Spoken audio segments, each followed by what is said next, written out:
यमुनातीरवनचारि यमुनातीरवनचारि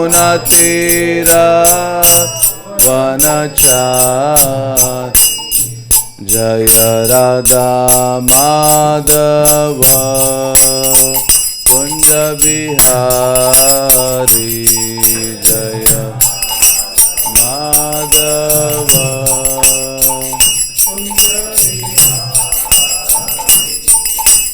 गोपी जन वल्लभ गिरिवरधारी गोपी जन वल्लभ गिरिवर यशोदानंदन व्रज जन रंजन यशोदा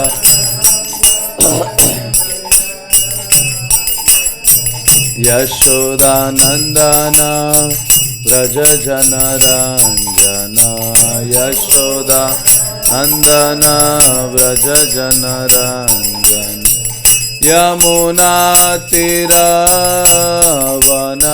यमुनातीरवनचारि यमुनातीरवनचारि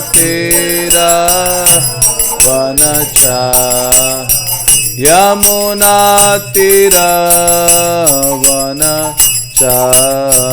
यमुनातीरवनचारि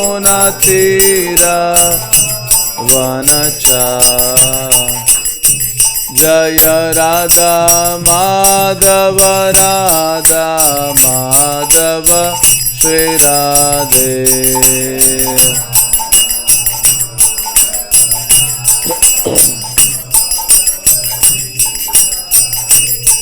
जय कृष्ण बलराम कृष्ण बलराम कृष्ण बलराम जय वृंदावन धाम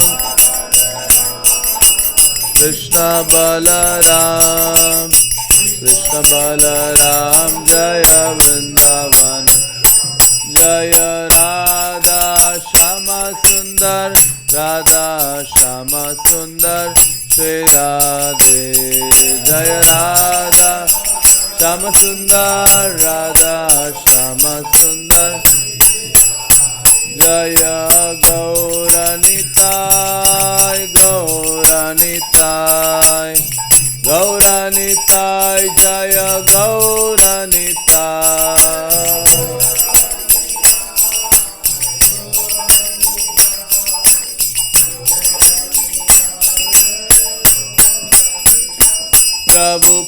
प्रभुपाद प्रभुपाद प्रभुपाद श्रील प्रभुपाद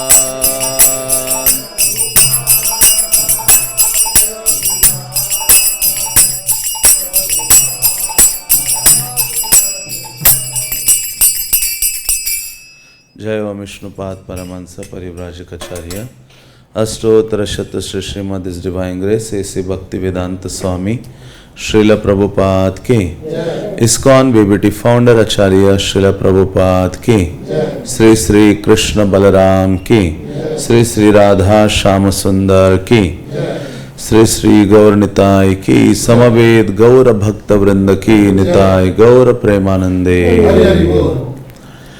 ओम नमो भगवते वासुदेवाय ओम नमो भगवते वासुदेवाय ओम नमो भगवते वासुदेवाय ओम अज्ञानतिमिरान्धस्य ज्ञानाञ्जनशलाकया चक्षुरुन्मिलितं येन तस्मै श्रीगुरवे नमः श्रीचैतन्यमनोभीष्टं स्थापितं येन भूतले स्वयं रूपा कदा मह्यं ददाति स्वपदान्तिकं हे कृष्ण करुणा सिन्धो दीनबन्धु जगत्पते गोपेश गोपिका कांत राधा कांत नमस्तुते तप्त कांचन गौरांगी राधे वृंदावनेश्वरी वृषभानुसुते देवी प्रणमामि हरिप्रिये वाञ्छाकल्पतरुभ्यश्च कृपा सिन्धुभ्येव च पतितानां पावनेभ्यो वैष्णवेभ्यो नमो नमः। जय श्री कृष्ण चैतन्य प्रभु नित्यानंद श्री अद्वैत गदाधर श्रीवासदि गौर भक्त वृंद। हरे कृष्णा कृष्णा कृष्णा हरे हरे, हरे राम राम राम हरे हरे। तो आप सबका स्वागत है इस प्रभुपाद लीलामृत कथा में। तो आप सब परिचित है कि प्रत्येक रविवार को हम प्रभुपाद का लीलामृत पढ़ते हैं, जिसका लेखन प्रभुपाद के जो शिष्य हैं सत्स्वरूप दास गोस्वामी महाराज उन्होंने किया है। उसका अध्याय 11 अध्याय का शीर्षक है स्वप्न साकार हुआ। तो पिछले कई दिनों से आपने श्रवण किया है कि किस प्रकार से श्रील प्रभुपाद जी भागवतम के प्रथम स्कंद के दो जो खंड हैं, दो पुस्तकें हैं, उनको बहुत कष्ट से प्रकाशित किया, धन एकत्रित करके छपाई करके दिल्ली में। और श्रील प्रभुपाद जी तैयार हो रहे थे भागवतम के तीसरे स्कंद की छपाई करने के लिए। तो उसके लिए भी उन्होंने मुंबई का दौरा किया। धन चाहिए था उनको भागवतम के तीसरे स्कंद का प्रिंटिंग करने के लिए। तो ऐसे श्रील प्रभुपाद मुंबई जाते हैं, अलग अलग लोगों से मिलते हैं और उनको पता चलता है कि एक बहुत ही साधु स्वभाव की पुण्यवान महिला है सुमति मोरारजी, जिसने गौड़िया मठ को भी कई बार सहायता की है भगवत सेवा के कार्य में अपने धन का अनुदान प्रदान करके। तो प्रभुपाद जी ने, वो बहुत बड़ी बिजनेसमैन थी, बिजनेस वुमन थी, तो प्रभुपाद ने प्रयास किया उनसे मुलाकात करने का। आपने सुना पहले रविवार में कई पिछले कि किस प्रकार से श्रील प्रभुपाद उनको मिलना चाहते हैं।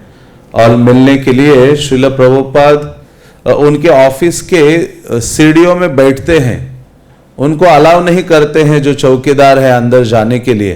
तो सुबह से लेकर शाम तक, जब ऑफिस में वो गई, बाहर जब तक नहीं आए शाम को, तब तक प्रभुपाद जी उसके ऑफिस के सीढ़ियों में बैठे रहे। और जब वो बाहर आई शाम के समय में, ऑफिस से घर जा रही थी, उन्होंने कहा स्वामी जी आप यहाँ बैठे हो? उन्होंने कहा मैं आपसे मिलना चाहता हूँ। हाँ, तो मुझे श्रीमद् भागवतम के तीसरे स्कंद का तीसरे खंड का प्रकाशन करना है, आपकी सहायता मुझे आवश्यक है। तो उन्होंने कहा मैं आपसे कल मिलती हूँ। तो श्रील प्रभुपाद जी दूसरे दिन उनसे मिलते हैं और वो तुरंत तैयार हो जाती हैं कि मैं इस तीसरे खंड के लिए जो भी लक्ष्मी की आवश्यकता है मैं प्रदान करूंगी। और फिर प्रभुपाद जी जल्दी से वृंदावन आते हैं, राधा दामोदर मंदिर में अपना भागवतम के प्रथम स्कंद का तीसरा भाग उसका लेखन करना, उसका एडिटिंग आदि करना, प्रिंटिंग की सारी तैयारियां करते हैं और उसकी छपाई होती है। और फिर से श्रील प्रभुपाद तैयार होते हैं। बल्कि प्रभुपाद को यहाँ भ्रमण करते करते मिस्टर अग्रवाल मिले थे, आगरा वाले या मथुरा वाले। तो उन्होंने कहा कि मेरा बेटा तो अमेरिका में रहता है। इन्होंने कहा मैं तो जाना चाहता हूं। प्रभुपाद कहते थे मैं न्यूयॉर्क जाना चाहता था, कभी कभी मेरे स्वप्न में वो न्यूयॉर्क आता था, प्रभुपाद बोलते थे। हाँ, तो इस प्रकार से प्रभुपाद का ये मिशन था, मिशन ऑफ कंपैशन जिसको कहते हैं, कि उनका ये मिशन था दया का, जो उनके हृदय में इस संसार के बद्ध जीवों के लिए बहुत अधिक दयाद्र का भाव भरा हुआ था, जिसके कारण स्वयं कष्ट उठा रहे थे, लेकिन सांसारिक जीवों को हमेशा के लिए भगवत धाम भेजकर शाश्वत सुख प्रदान करना चाहते थे।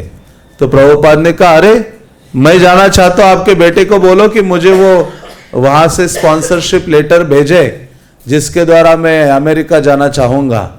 तो वो जो कई लोगों को बोलते थे, वो जिनका बेटा गोपाल अग्रवाल वहां था अमेरिका में, तो इन्होंने उनको बोला अपने बेटे को, अभी उन बेटा कई बार भेजता था लेटर, उन्होंने कहा पिताजी कई बार ऐसा बोलते लेकिन आज तक कोई आया नहीं, लेकिन उनको पता नहीं था इस बार एक ऐसा व्यक्तित्व है जो जाएगा ही जाएगा, क्योंकि उनका वो मिशन ही है।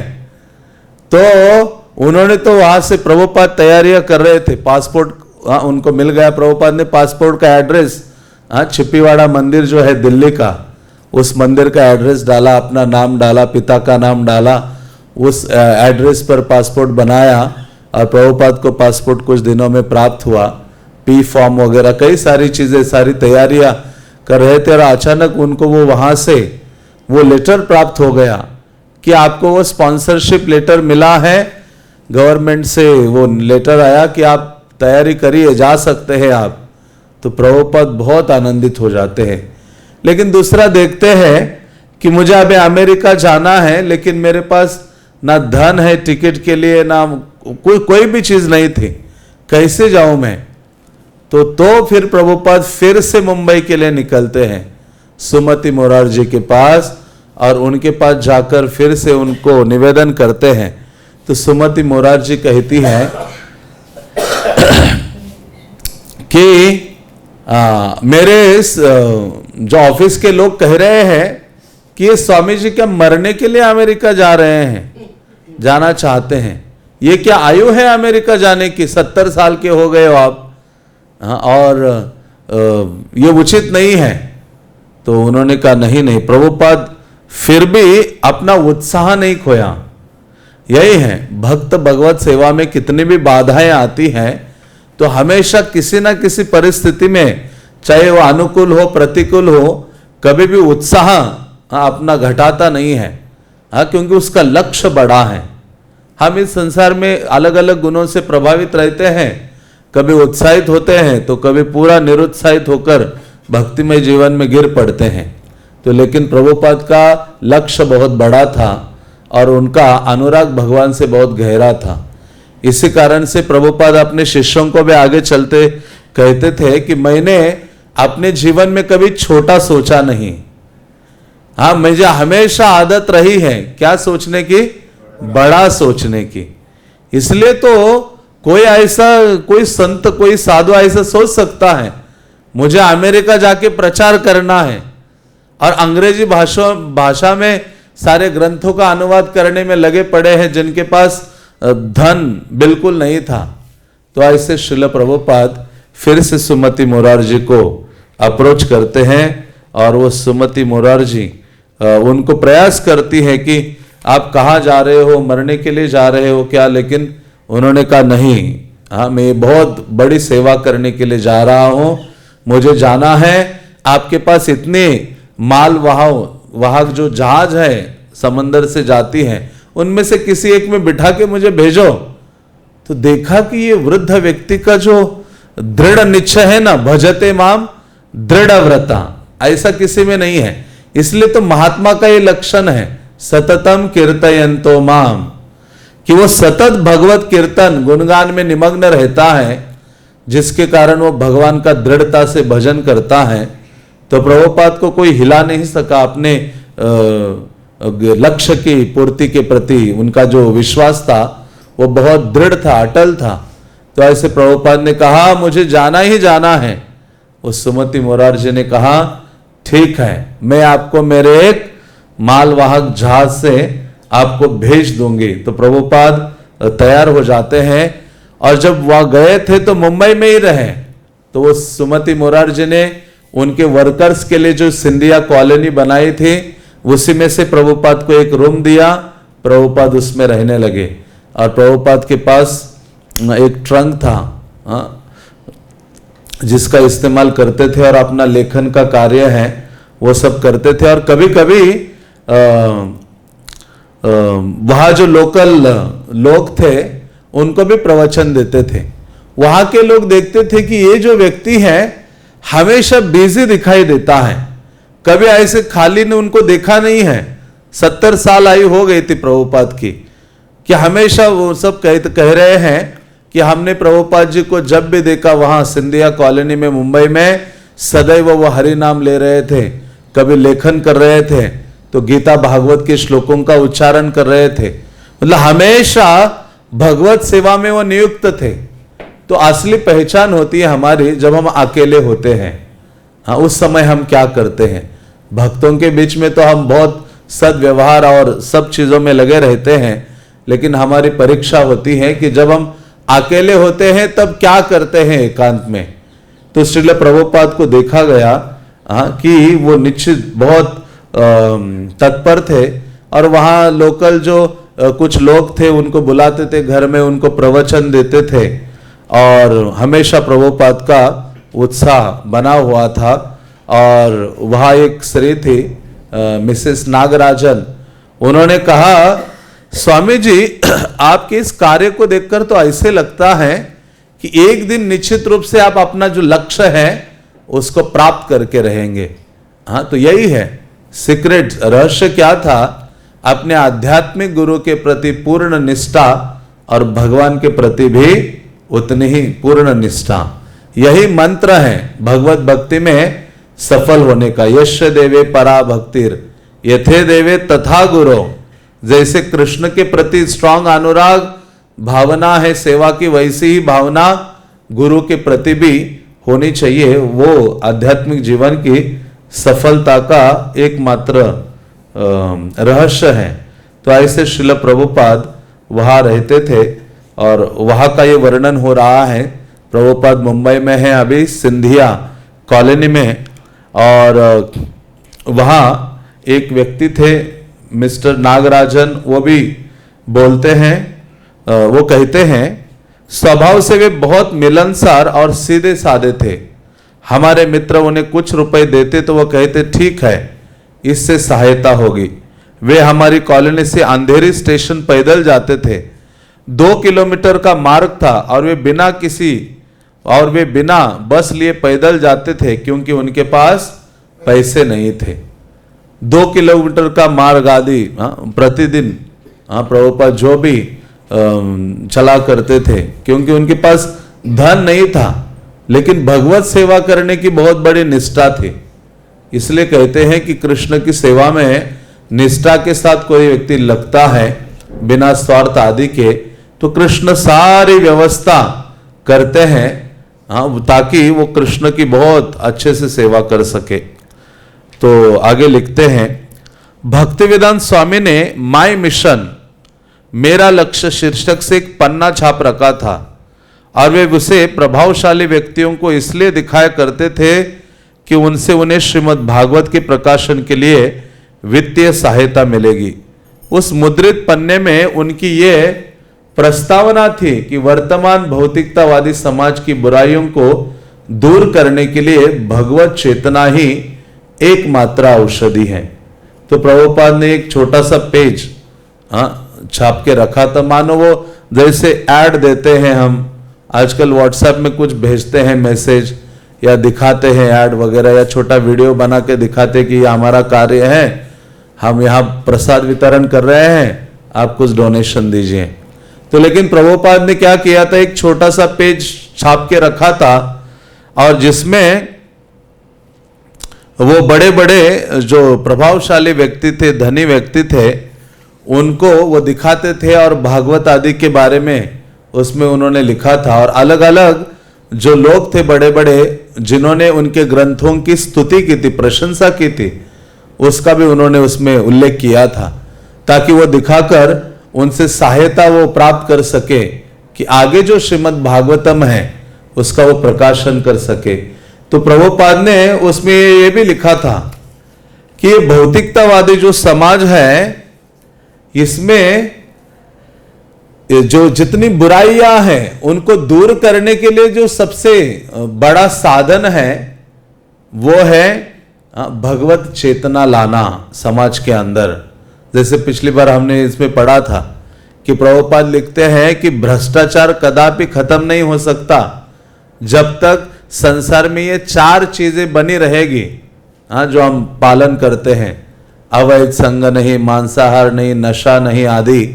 तो प्रभुपाद ने कहा उसी प्रकार से संसार तो बुराइयों से भरा पड़ा है, कले दोषोर निधि राजन, कलयुग तो सारे दोषों से भरा पड़ा है, लेकिन उसमें एकमात्र औषधि है भगवान की चेतना, कृष्ण भावना। ये कृष्ण भगवत चेतना को प्रभुपाद ने नाम क्या दिया है?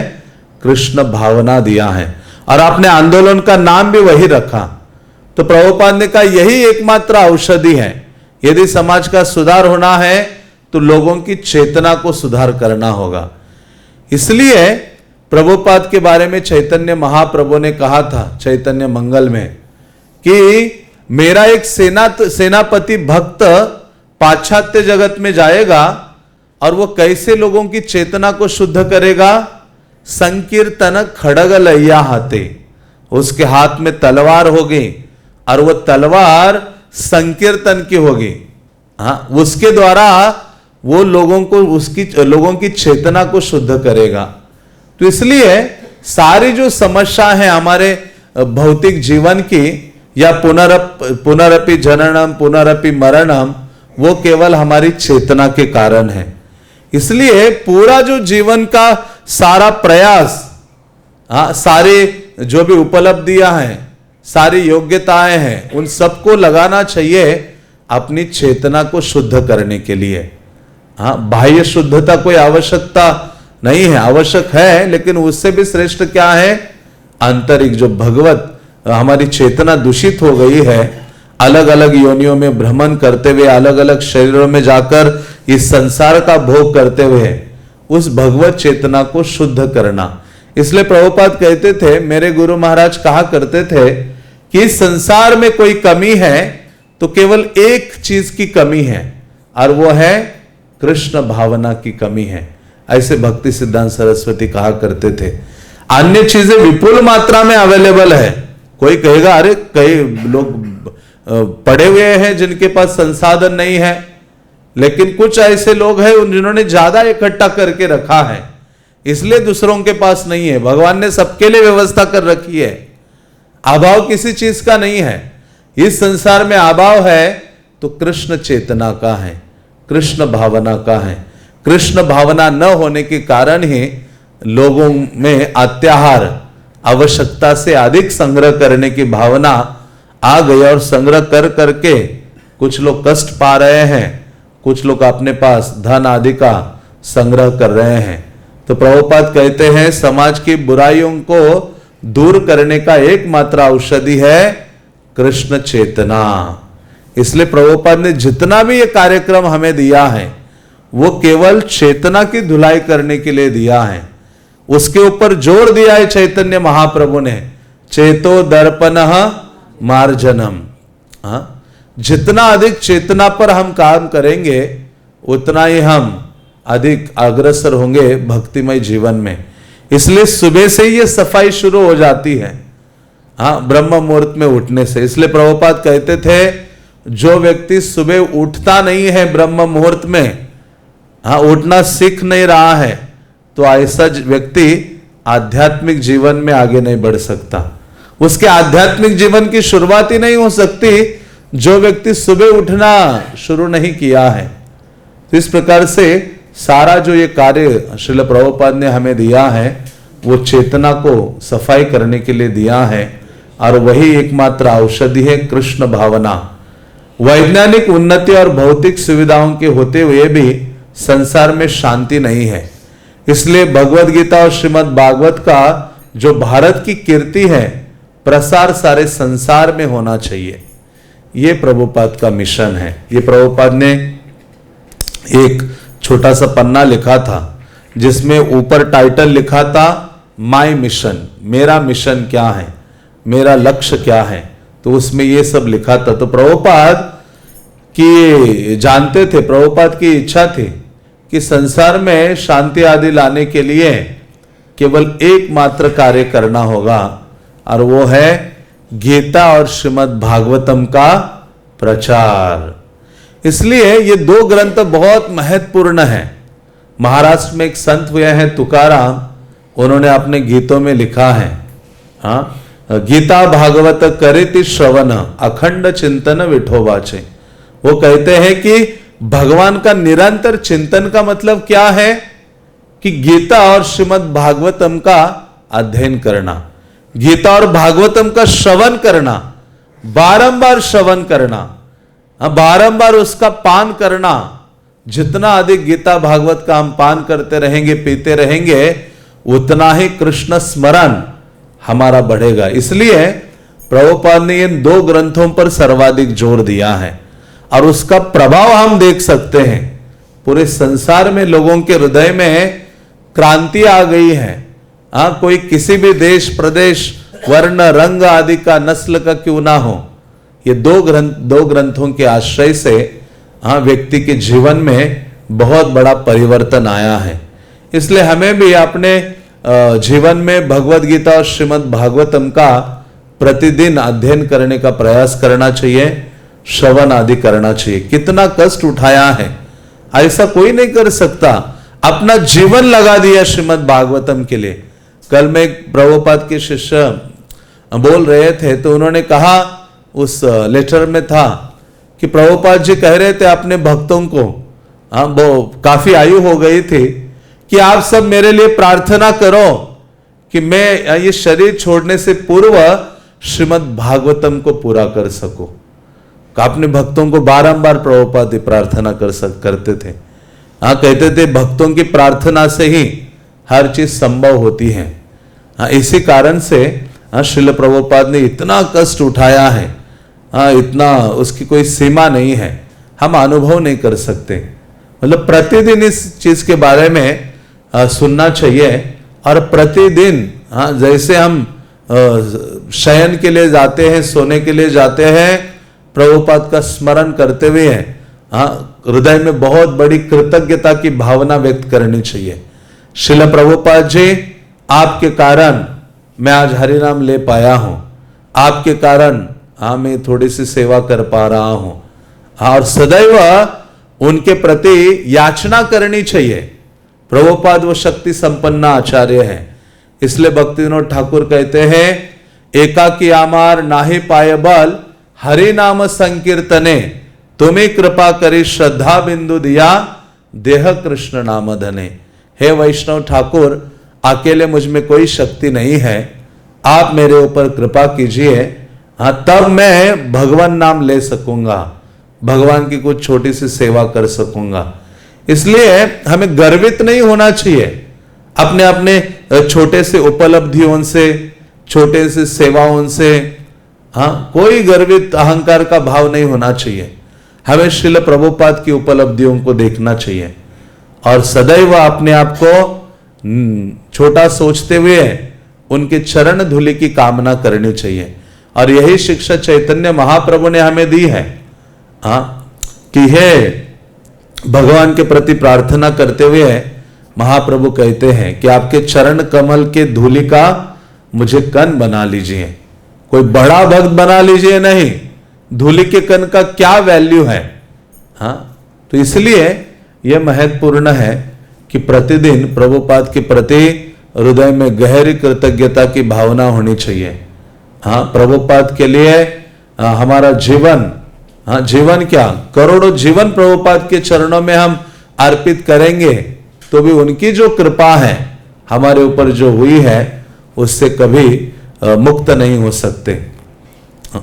श्रीमती मोरारजी ने भक्ति वेदांत स्वामी से पूछा कि आप मुझे हर दिन संध्या समय में श्रीमद् भागवतम सुनाएंगे। भक्ति वेदांत स्वामी राजी हो गए। हर दिन शाम को 6 बजे उनके लिए वे कार भेज देती। वे लोग श्रीमती मोरारजी के उद्यान में बैठते और वहां श्री भक्ति वेदांत स्वामी श्रीमद् भागवत सुनाते और उस पर टिप्पणी करते। तो प्रभुपाद जो भी अपॉर्चुनिटी, अवसर उनको मिलता था भगवान का गुणगान करने का, उससे कभी पीछे नहीं हटते थे। जैसे वहां मुंबई में रहे भी सिंधिया कॉलोनी में, उस श्रीमती मोरारजी ने जो स्थान दिया था, तो वो कॉलोनी में जो वहां के मुखिया थे वो पति पत्नी प्रभुपाद को बुलाते थे कि आकर हमारे घर में थोड़ा सा कथा कीर्तन कीजिए। प्रभुपाद तुरंत पहुंचते थे और 4-5 लोग होते थे सुनने के लिए बस। फिर भी उतने जोर शोर से, उत्साह से भगवान का गुणगान करते थे। क्योंकि प्रभुपाद जानते थे जीवन की शुद्धि और भगवत कृपा होती है जब हम भगवान का गुणगान अपनी जिह्वा से करते हैं। जब श्रीमती मोरारजी ने ये इच्छा व्यक्त की कि भागवतम हमें सुनाई है, तो प्रभुपाद जाते हैं भागवत सुनाने के लिए। बल्कि प्रभुपाद ने एक बार कहा था कि यदि कोई व्यक्ति इच्छा करता है कृष्ण कथा या भागवत सुनने के लिए, उसके हृदय में इच्छा होती है, वो चाह करता है, तो ऐसे व्यक्ति के लिए मैं अपने पैसे से टिकट खर्च करके उसके पास जाऊंगा और उसे श्रीमद् भागवतम सुनाऊंगा। ऐसे प्रभुपाद कहा करते थे, क्योंकि प्रभुपाद कहते थे भागवतम ये साधारण औषधि नहीं है, महा औषधि है। हाँ, श्रीमद् भागवतम से बढ़कर कोई अन्य औषधि नहीं है। इसलिए भागवत की जो कथा वार्ता है उसको परंपरा में आने वाले वैष्णवों के द्वारा ही हमें सुनना चाहिए। कोई संगीत कथा नहीं सुननी चाहिए। शुकदेव गोस्वामी ने कोई संगीत वार्तालाप सुनाया नहीं था, मनोरंजन नहीं था, कृष्ण रंजन कर रहे थे। हाँ, उतनी ही लालसा परीक्षित के हृदय में थी सुनने की, और उतनी ही लालसा कृष्ण का गुणगान करने की शुकदेव गोस्वामी के हृदय में थी। तो इसलिए भगवान से यही प्रार्थना करते रहनी चाहिए कि हे प्रभु, मुझे निरंतर भागवत श्रवण करना है, आप मेरे लिए व्यवस्था करो। और प्रभुपाद ने हम सबके लिए व्यवस्था की है। भागवत पढ़कर प्रभुपाद से भागवत सुन सकते हैं।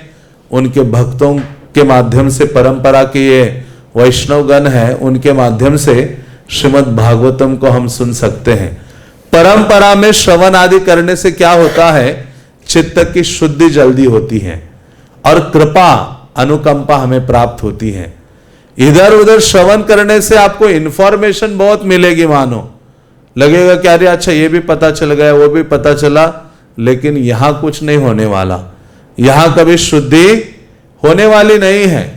इसलिए प्रभुपाद जब यहां आए थे अपने भक्तों के साथ, तो प्रभुपाद प्रवचन देते थे प्रतिदिन कृष्ण बलराम मंदिर में। तो देखा उनके 2-3 भक्त गायब है। हाँ, तो प्रभुपाद ने कहा कहां चले गए वो? किसी भक्त ने कहा प्रभु जी वो वहां ना सुनने के लिए गया है, इधर उधर जो कथा हो रहे वहां। अमेरिकन भक्त थे, उनका नाम नहीं लूंगा मैं। प्रभुपाद ने कहा उसको बुलाओ, तो प्रभुपाद ने बहुत डांटा।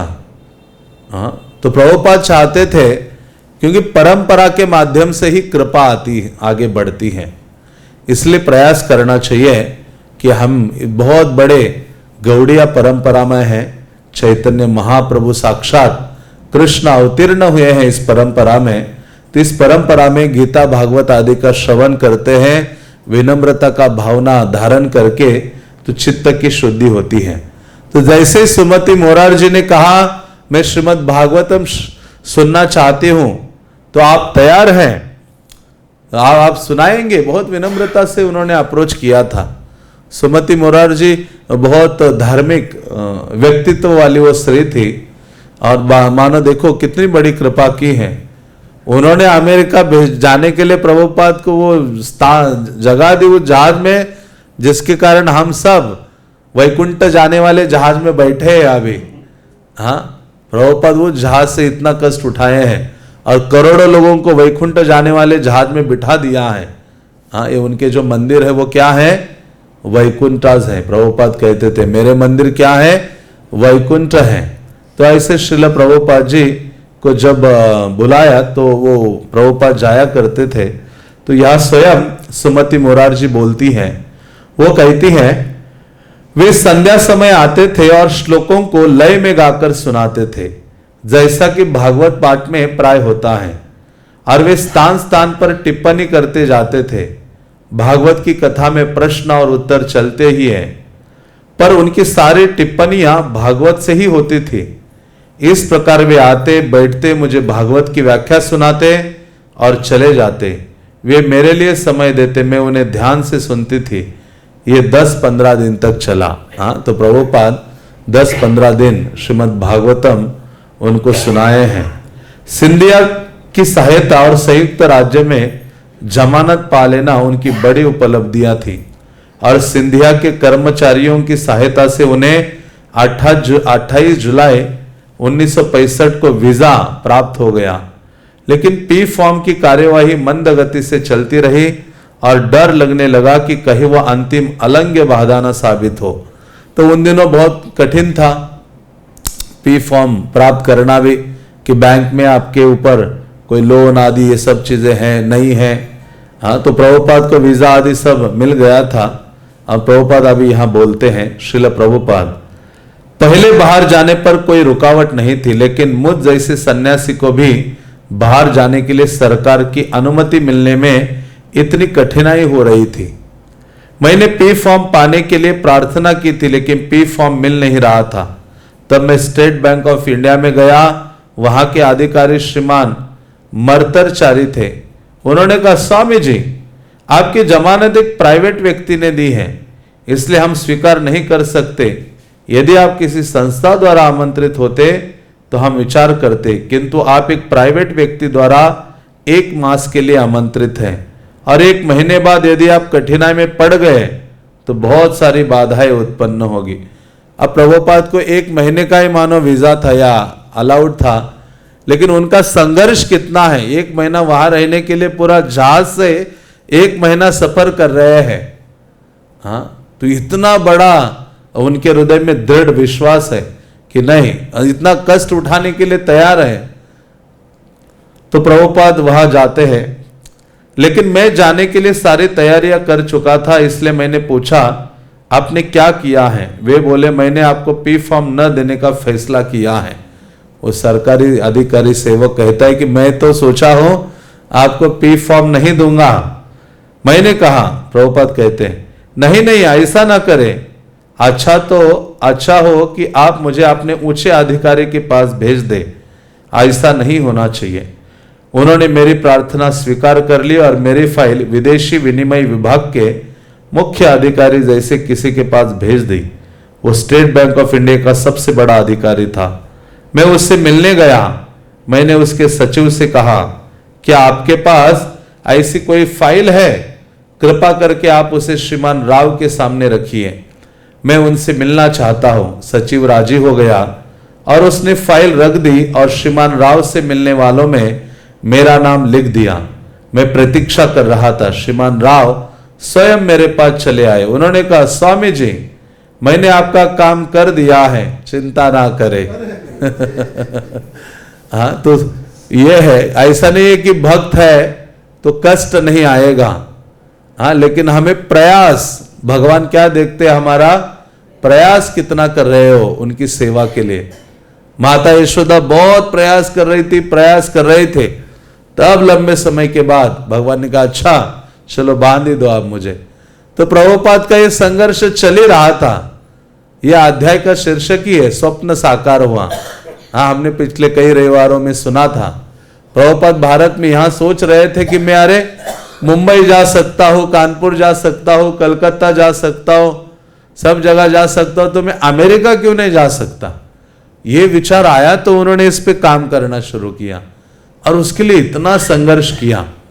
और फाइनली भगवान वो बैंक अधिकारी के हृदय में भी है।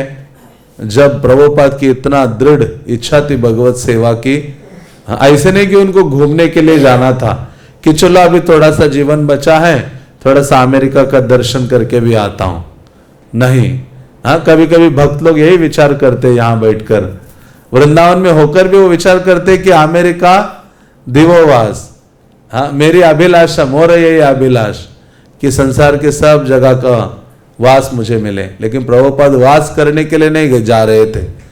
प्रभुपाद सबको वृंदावन का वास देने के लिए जा रहे थे, वृंदावन वासी बनाने के लिए जा रहे थे सबको। तो ऐसे श्रील प्रभुपाद के सामने देखकर ही वो व्यक्ति चलकर आता है, स्वामी जी आप चिंता नहीं कीजिए, आपका मैंने काम कर दिया है। श्रीमती मोरारजी के आदेश से उनके सचिव श्रीमान चौकसी ने भक्तिवेदांत स्वामी के लिए सारा प्रबंध पूरी तरह से कर दिया। क्योंकि उनके पास गर्म कपड़े नहीं थे, इसलिए श्रीमान चौकसी उन्हें एक ऊनी जैकेट और अन्य ऊनी कपड़े खरीदने के लिए ले गए। श्रीमान चौकसी ने नए कपड़ों पर, जिनमें कुछ नई धोतियां भी शामिल थी, लगभग 250 रुपए व्यय किए। भक्तिवेदांत स्वामी की प्रार्थना पर श्रीमान चौकसी ने सिंधिया स्टीमशिप कंपनी के एक विज्ञापन के संदर्भ में एक छोटी सी पुस्तिका की 500 प्रतियां छपवा दी, जिसमें भगवान चैतन्य चरित 8 पद थे और श्रीमद् भागवत का एक विज्ञापन सम्मिलित था। हाँ, तो प्रभुपाद ने उनसे कई सेवाएं ली और सुमति मोरारजी ने कहा कि स्वामी जी के पास तो कपड़े भी नहीं है, क्योंकि अमेरिका में जाना मतलब ठंड तो है ही वहाँ। तो प्रभुपाद के लिए कुछ ऊनी कपड़े हैं, ये सब चीजें, मतलब कितना बड़ा संघर्ष है, हर कदम में संघर्ष है। हाँ, लेकिन वो पीछे नहीं हट रहे हैं। भगवत सेवा के लिए वो आगे बढ़ना चाह रहे हैं। वो श्रीमान चौकसी जिन्होंने वो सारे अरेंजमेंट किए थे, उनके लिए कपड़े खरीदे थे वगैरह, वो यहां बोल रहे हैं, श्रीमान चौकसी। मैंने उनसे पूछा, आप पहले क्यों नहीं गए? आप इस अवस्था में संयुक्त राज्य क्यों जाना चाहते हैं? उन्होंने उत्तर दिया, मुझे विश्वास है कि मैं कुछ अच्छा काम कर सकूंगा। उनका विचार था कि किसी को वहां होना चाहिए जो उन लोगों के पास जा सके जो जीवन में खो चुके हैं और उन्हें सिखा सके और बता सके कि सच्चा मार्ग क्या है। मैंने उनसे कई बार पूछा, आप संयुक्त राज्य क्यों जाना चाहते हैं? आप बंबई, दिल्ली या वृंदावन में कोई नई चीज क्यों नहीं शुरू करते? मैं उन्हें चिढ़ाता भी था। आप संयुक्त राज्य देखना चाहते हैं, इसलिए आप जाना चाहते हैं। सभी स्वामी संयुक्त राज्य जाना चाहते हैं और आप लोग वहां आनंद करना चाहते हैं। वे उत्तर देते, मुझे देखना क्या है, मैं अपना जीवन समाप्त कर चुका हूं। हाँ, तो व्यक्ति कभी कभी उनको थोड़ा सा मजाक में बोलता था कि सारे स्वामी लोग तो विदेश घूमना चाहते हैं, मौज करना चाहते हैं, आप भी उनमें से एक हो। हाँ, तो आप पहले क्यों नहीं गए? अभी इतनी वृद्धावस्था में वहां जाने की तैयारी कर रहे हैं। प्रभुपाद ने कहा, कुछ अच्छा काम करना चाहता हूं मैं वहां जाकर। और उन्होंने कहा कि आप अमेरिका देखने के लिए जाना चाहते हो। प्रभुपाद ने कहा कि अभी अमेरिका क्या देखना है? हाँ, अभी जीवन तो समाप्त हो गया है। हाँ, तो प्रभुपाद इन सब से परे थे, लेकिन कभी कभी उनका मिजाज गर्म भी हो जाता था। देर के कारण वे मुझ पर क्रोधित भी हो जाते थे। वे कहते, ये क्या बकवास है? तब मैं समझ जाता कि अब उन्हें गुस्सा आ रहा है। कभी कभी वे कहते, ओ क्या श्रीमती मोरारजी ने अभी तक इस कागज पर हस्ताक्षर नहीं किया? वे कहती है, कल आइए, हम कल बात करेंगे, ये क्या है? हर दिन इस तरह वापस क्यों जाया जाए? वे गुस्सा हो जाते। तब मैं कहता, आप यहां बैठ जाएं, लेकिन वे बोल पड़ते, मुझे यहां कब तक बैठना होगा? वे अधीर हो उठते। अंत में श्रीमती मोरारजी ने अपने जलदूत नामक जहाज पर उनके लिए एक स्थान निर्धारित कर दिया। जलदूत कलकत्ता से 13 अगस्त को चलने वाला था। श्रीमती मोरारजी ने इसका प्रबंध कर दिया था कि भक्तिवेदांत स्वामी ऐसे जहाज से यात्रा करे जिसका कप्तान एक शाकाहारी ब्राह्मण की आवश्यकताओं को समझता हो। हाँ, तो वो मानो भगवान ने ही वो जहाज अरेंज किया है जिसका नाम भी इतना अच्छा था। हाँ, जलदूत, जल से जाने वाला ऐसा दूत है जो भगवत चेतना का संदेश लेके वहां पहुंच रहा है। तो ऐसा सारी व्यवस्था कर दी थी सुमति मोरारजी ने। उन्होंने जलदूत के कप्तान अरुण पंड्या से स्वामी जी के लिए अतिरिक्त सब्जियां और फल ले जाने को कहा। श्रीमान चौकसी ने अंतिम 2 दिन भक्तिवेदांत स्वामी के साथ बंबई में बिताए। प्रेस से उनके पैम्पलेट्स उठाए, कपड़े खरीदवाए और कार में स्टेशन ले जाकर उन्हें कलकत्ता के गाड़ी में बिठाया। हाँ, तो श्रील प्रभुपाद निकल रहे हैं। हाँ, उनको सारी अभी तैयारियां हो रही हैं। भक्तिवेदांत स्वामी जलदूत के रवाना होने के केवल कुछ दिन पहले कलकत्ता पहुंचे। यद्यपि उन्होंने जीवन का बहुत सा हिस्सा वही बिताया था, लेकिन अब उनके रहने के लिए वहां कोई जगह नहीं थी। ठीक वही हाल था जैसा उन्होंने अपने वृंदावन भजन में लिखा था। हाँ, कैसी स्थिति है। जिस कलकत्ता में उन्होंने बचपन से बड़े हो गए, अपना परिवार, घर, सब कुछ उनके पास था, लेकिन अभी वो पहुंचे थे वहां 70 साल की आयु में, लेकिन वहां कहां जाऊं, किसके पास रहूं? उनके पास ना रहने का कलकत्ता में स्थान था, ना खाने का कोई स्थान था। हाँ, वही हाल था। यहां लिखते कि जैसे उन्होंने एक कविता जो लिखी थी, हमने बहुत पहले उसको पढ़ा था, वृंदावन भजन नाम की, जिसमें प्रभुपाद ने लिखा था, मेरे पत्नी पुत्र पुत्रिया पौत्र सभी है, लेकिन मेरे पास धन नहीं है, इसलिए वे निष्फल वैभव है। हाँ, यद्यपि इसी नगर में बचपन में उनका लालन पालन इतने चाव से हुआ था, लेकिन वे दिन भी अब सदा के लिए चले गए थे। मेरे प्यारे पिता और माता अब कहाँ चले गए हैं, और वो मेरे सब अग्रज कहाँ हैं जो मेरे अपने स्वजन थे। मुझे उनके बारे में कौन बतलाएगा, बोलो कौन। मेरे परिवार का जो शेष रह गया है वो नामों की एक सूची मात्र है। हाँ, कलकत्ता में जिन सैकड़ों लोगों को भक्तिवेदांत स्वामी जानते थे, उनमें से मिलने के लिए उन्होंने श्रीमान शिशिर भट्टाचार्य को चुना, उस जोशीले कीर्तन गायक को जिससे वे 1 साल पहले राजभवन लखनऊ में मिल चुके थे। हाँ, आप पिछले रविवार आदि में सुना होगा, ये जो शिशिर भट्टाचार्य से मुलाकात प्रभुपाद की लखनऊ के जो राज्यपाल थे, हाँ, उनके निवास स्थल पर हुई थी लखनऊ में। क्योंकि प्रभुपाद जब मुंबई गए, सुमति मोरारजी के ऑफिस की सीढ़ियों में बैठे उनको मिले और उन्होंने कहा, मैं ये अनुदान देती हूँ, आप भागवतम के प्रथम स्कंद के 3 भाग का प्रकाशन कीजिए। तो जब प्रभुपाद वृंदावन आए तो उस समय जन्माष्टमी का समय आ रहा था। तो प्रभुपाद राधा दामोदर मंदिर में रह रहे थे, तो वहां के भक्तों को उन्होंने कहा कि जन्माष्टमी बड़ी मनानी चाहिए, हमें आमंत्रित करना चाहिए, उत्तर प्रदेश का जो राज्यपाल है उनको बुलाना चाहिए। प्रभुपाद ने खुद ही अपने धन से पैम्पलेट छापा, सब जगह बंटवाया और कहा कि राज्यपाल आने वाले हैं, यहाँ जन्माष्टमी का उत्सव होगा राधा दामोदर मंदिर में। और जब राज्यपाल आए और जन्माष्टमी का सब जगह उन्होंने दर्शन किया, और प्रभुपाद ने भी उस समय भाषण बोला या कुछ अपना विचार व्यक्त किए। तो उस समय अपना भागवतम का ये जो 3रा भाग था उन्होंने उस राज्यपाल को दिया था, गवर्नर जो था यूपी का, और उनको बहुत आनंदित हो गए थे, धार्मिक व्यक्तित्व वाले थे। उन्होंने कहा, स्वामी जी आप लखनऊ आइए मेरे घर एक दिन। तो प्रभुपाद जी को उन्होंने आमंत्रित किया था और भी कुछ लोगों को आमंत्रित किया था, जिसमें ये कोलकाता का शिशिर भट्टाचार्य भी उसमें था। और उस समय प्रभुपाद की मुलाकात लखनऊ में उनसे हुई थी। तो जब, और वो कीर्तन आदि गायक था, वो गाता था। तो जब प्रभुपाद जी अभी वहां गए हैं कोलकाता में, देखा कि यहां मैं पला बड़ा हुआ हूं, लेकिन कोई मेरे अभी रहे नहीं है स्वजन, कोई मुझे स्वीकार नहीं करना चाहते। क्यों? क्योंकि मेरे पास धन नहीं था, इसलिए सबने मेरा तिरस्कार कर दिया। मेरे पत्नी ने, बच्चों ने, सब ने मुझे दूर धकेला। यही होता है संसारिक जीवन में।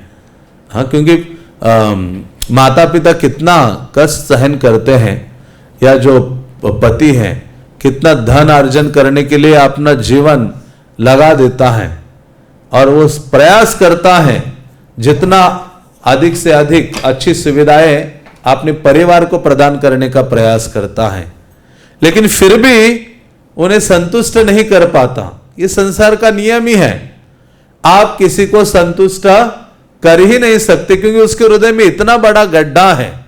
व्यक्ति तभी पूर्ण संतुष्ट हो सकता है, हाँ, जब व्यक्ति कृष्ण को प्राप्त कर लेता है, कृष्ण की अनुभूति करता है। तो इस संसार में हर जो ढूंढ ही रहा है कृष्ण को, लेकिन उसकी जगह इंद्रिय सुख ने ली है। तो ऐसे श्रील प्रभुपाद जब अपने गृहस्थ जीवन में थे और उनका सारा धन खत्म हो गया, बिजनेस आदि सब फेल हो गया, दुकान फैक्ट्री सब बंद हो गया, कर्जा इतना अधिक हो गया, हाँ, प्रभुपाद निराश नहीं हुए। उन्होंने भागवतम का उनको स्मरण आया, हाँ, कि भगवान की जिनके ऊपर कृपा होती है, भगवान क्या करते हैं, धन उनका हरण कर लेते हैं। तो देखा कि सब उनको दूर कर रहे थे, उतना आदर सम्मान नहीं दे रहे थे, पत्नी भी ऐसे कड़वे वचन बोल रही थी, बच्चे भी। तो प्रभुपाद ने कहा ये स्थान रहने के लिए नहीं है। और इतना हो गया कि उन्होंने इतना कष्ट करके भगवद गीता का अनुवाद लगभग 1000 पृष्ठ हाथ से लिखे थे। वो भी उनके पत्नी ने चाय बिस्किट के लिए रद्दी के भाव में बेच दिए। तो प्रभुपाद ने कहा ये स्थान उचित नहीं है। तब जाकर 56 साल की आयु में प्रभुपाद ने अपना घर छोड़ा था, अकेले निकल पड़े, हरिनाम बीड़ बैग हाथ में लेकर झांसी आते हैं। उसके बाद वो घर नहीं गए, उसके बाद वो भ्रमण करते रहे और अंत में मतलब उन्होंने संन्यास आदि भी स्वीकार किया। तो ऐसी स्थिति में वो गए थे वहां, तो वहां किसको याद करे, किसके पास जाए, कौन स्वीकार करेगा, वो सोच रहे थे। तो अचानक इस व्यक्ति की याद आई, शिशिर भट्टाचार्य। और श्रीमान भट्टाचार्य न तो कोई संबंधी थे, ना शिष्य, ना घनिष्ठ मित्र, लेकिन वे सहायता के लिए तत्पर थे। भक्तिवेदांत स्वामी भट्टाचार्य के निवास पर उनसे मिले और उन्हें सूचित किया कि कुछ दिन बाद वे एक मालवाहक जहाज से संयुक्त राज्य के लिए रवाना होंगे। उन्हें ठहरने के लिए एक जगह चाहिए थी और वे कुछ व्याख्यान देना चाहते थे। श्रीमान भट्टाचार्य अपने मित्रों के घरों पर कुछ निजी बैठकें कराने की व्यवस्था में तुरंत लग गए, जहां पहले उन्हें भजन गाना था और उसके बाद भक्तिवेदांत स्वामी का व्याख्यान होना था। तो प्रभुपाद की व्यवस्था वो करते हैं और प्रभुपाद कहते थे कि मैंने अपना परिवार खो दिया, लेकिन भगवान ने मुझे इतना बड़ा परिवार दिया है। मेरे पास 2 ही बच्चे थे, 2 या 3 जो भी हैं, लेकिन प्रभुपाद कहते थे कृष्ण ने इतने सारे पुत्र मुझे दिए हैं और इतनी सारी पुत्रियां मुझे दी हैं। तो इस प्रकार से श्रील प्रभुपाद जी वहाँ कोलकाता में रहते हैं और वहाँ खाली नहीं रहते, वह हमेशा कृष्ण का गुणगान करना चाहते हैं। श्रीमान भट्टाचार्य ने सोचा कि एक साधु का अमेरिका के लिए प्रस्थान समाचार पत्रों के लिए महत्वपूर्ण समाचार का विषय होना चाहिए। भक्तिवेदांत स्वामी को साथ लेकर वे कलकत्ता के सभी समाचार पत्रों, हिंदुस्तान स्टैंडर्ड, अमृत बाजार पत्रिका, जुगांतर, स्टेट्समैन आदि के कार्यालय में गए। भक्तिवेदांत स्वामी के पास केवल एक फोटो था जो उनके पासपोर्ट पर लगा था। उससे उन लोगों ने समाचार पत्रों के लिए कुछ प्रतियां तैयार कराई। श्रीमान भट्टाचार्य ने यह बताने की कोशिश की कि स्वामी जी क्या करने के लिए जा रहे थे। समाचार देने वालों ने उनकी बात सुनी, लेकिन किसी ने कुछ लिखकर छपाया नहीं। अंत में वे दैनिक बासुमती में गए, जो स्थानीय दैनिक बंगाली समाचार पत्र था। वो भक्तिवेदांत स्वामी के चित्र के साथ एक छोटा लेख छापने को तैयार हो गया। श्रीमान भट्टाचार्य भक्तिवेदांत स्वामी की आखिरी तैयारी और व्याख्यान में सहायता करते रहे। श्रीमान भट्टाचार्य वो बोल रहे हैं, श्रीमान भट्टाचार्य कहते हैं, हम किराए के टैक्सी से इधर उधर जाते और वे प्रचार के लिए निकलते। मैं उस बीच उनसे कोई बात न करता, लेकिन एक बार जब वे प्रचार से लौट रहे थे तो मैंने कहा, आपने इस विषय में ये कहा, लेकिन मैं कहता हूं ये वैसा नहीं, ऐसा है। मैंने उनकी बात का विरोध किया या उनसे तर्क किया, वे क्रोधित हो गए। जब भी हमारे बीच बहस होती और मैं कहता कि नहीं मैं समझता हूं यह ऐसा नहीं है, ऐसा है, तो वे चिल्लाने लगते। वे क्रोधित होकर कहते, तुम हमेशा कहते हो मैं समझता हूं, मैं समझता हूं, मैं समझता हूं, लेकिन तुम्हारे इस समझने का महत्व क्या है? हर चीज वही है जो तुम समझते हो, लेकिन इससे कुछ अंतर नहीं पड़ता। महत्व उसका है जो शास्त्र कहते हैं, तुम्हें उनका अनुगमन करना चाहिए। मैंने कहा मुझे वो करना चाहिए जो मेरी समझ में आए, जो मैं अनुभव करूं, महत्व उसी का है। उन्होंने कहा नहीं, तुम्हें ये भूल जाना चाहिए, तुम्हें अपनी इच्छा को भूल जाना चाहिए, तुम्हें अपनी आदत बदल लेनी चाहिए। अच्छा हो कि तुम शास्त्रों पर निर्भर करो, शास्त्र जो कहते हैं उसका पालन करो, वही करो। मैं वह नहीं कहता जो मैं सोचता हूं, अपितु मैं उसी को दोहरा रहा हूं जो शास्त्र कहते हैं। इसमें बहुत बड़ी शिक्षा है। श्रील प्रभुपाद ये भट्टाचार्य जो थे, कई बार वार्तालाप में बारंबार कहते, प्रभुपाद या ऐसा नहीं, मैं समझता हूं ऐसा होना चाहिए। प्रभुपाद ने उनकी क्लास लगाई, ये क्या है कि मैं जो समझता हूं तुम्हारे समझने से क्या होगा। इसलिए प्रभुपाद का जो जोर था, शास्त्र क्या कह रहे हैं, हमारे विचारों से क्या है, हम रजो तमोगुण से प्रभावित है, बद्ध जीव है, तो इसलिए जो उच्च वाणी है उसका आश्रय लेना चाहिए। जो अपौरुषेय वाणी है, 4 प्रकार के दोषों से जो मुक्त वाणी है, वो भगवत शास्त्र है। इसलिए प्रभुपाद जोर देते थे हमेशा हर चीज के लिए प्रमाण शास्त्र होना चाहिए और मार्गदर्शन शास्त्र से प्राप्त करना चाहिए। इसलिए प्रभुपाद ने कहा कि मैं अपने ओर से कुछ नहीं कहता हूं, उनको भी बोला उन्होंने, और मैं अपने ओर से कुछ सोचता नहीं हूं। प्रभुपाद कहते मैं उसी को दोहरा रहा हूं जो शास्त्र कह रहे हैं और पूर्ववर्ती आचार्य कह रहे हैं। इसलिए प्रभुपाद को कहते थे भक्तगण, प्रभुपाद आपने इतना बड़ा कार्य कर दिया।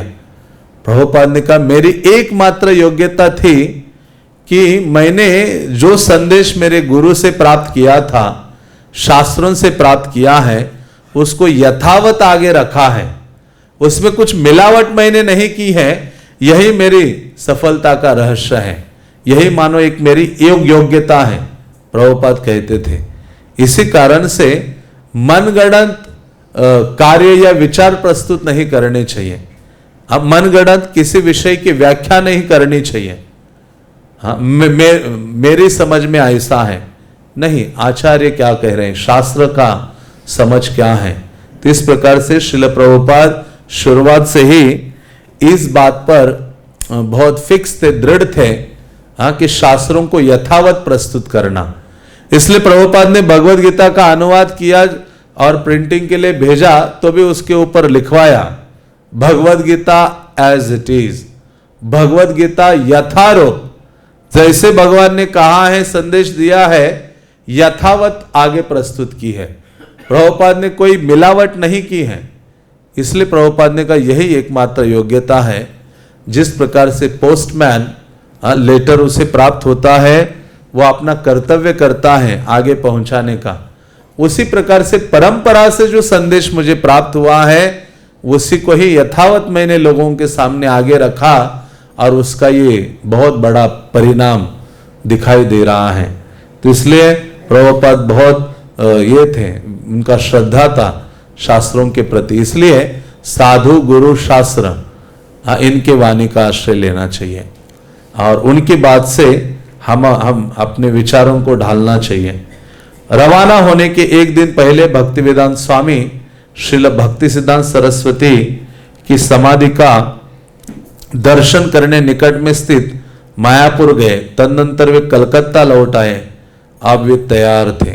तो श्रील प्रभुपाद जी कलकत्ता में वो जाने के लिए एक दिन बचा था। दूसरे दिन उनको उस जलदूत जहाज में बैठकर निकलना था। एक दिन पूर्व अपने आध्यात्मिक गुरु के समाधि में जाते हैं श्रीधाम मायापुर में उनका आशीर्वाद लेने के लिए, और प्रभुपाद वहां पहुंचते हैं, भक्ति सिद्धांत सरस्वती के समाधि में प्रार्थना आदि करते हैं और अद्वैत आचार्य के स्थान में भी श्रील प्रभुपाद जाते हैं, वहां क्रंदन करते हैं, कृपा की याचना करते हैं और श्रील प्रभुपाद वापस कलकत्ता लौट आते हैं। उनके पास केवल एक सूटकेस था, एक छतरी और कुछ शुष्क खाद्यान्न। वे नहीं जानते थे कि अमेरिका में उन्हें खाने के लिए क्या मिलेगा। शायद वहां केवल मांसाहार मिले। यदि ऐसा हुआ तो वे केवल उबले हुए आलू और अनाज पर रहेंगे। उनका मुख्य सामान, जिसमें कई ट्रंकों में भरी हुई पुस्तकें थी, सिंधिया जहाज में अलग से लाया जा रहा था। 3 खंडों के सेट वाली पुस्तक की 200 प्रतियां के विचार से ही उनमें आत्मविश्वास पैदा हो रहा था।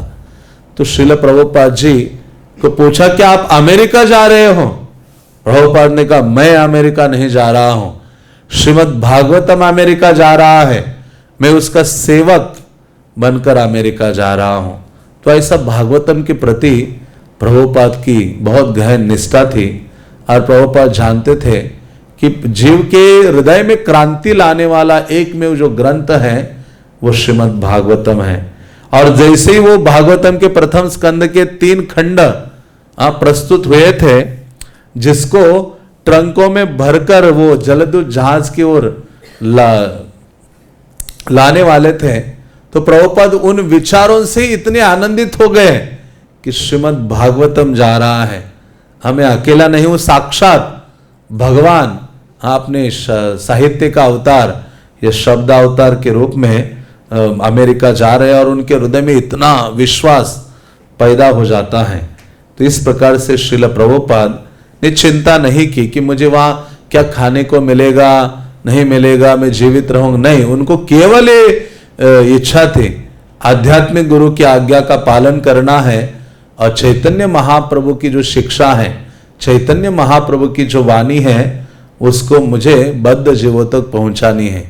यही श्रील प्रभुपाद की एकमात्र इच्छा थी, जिसमें उनका आत्म सुख क्या कोई इच्छा नहीं थी, स्वयं के सुख के लिए वो बिल्कुल इच्छुक नहीं थे।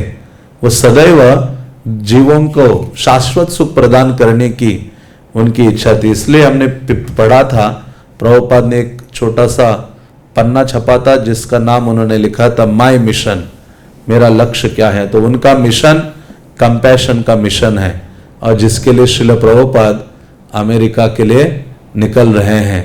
हरे कृष्णा कृष्णा कृष्णा हरे हरे, हरे राम राम राम हरे हरे।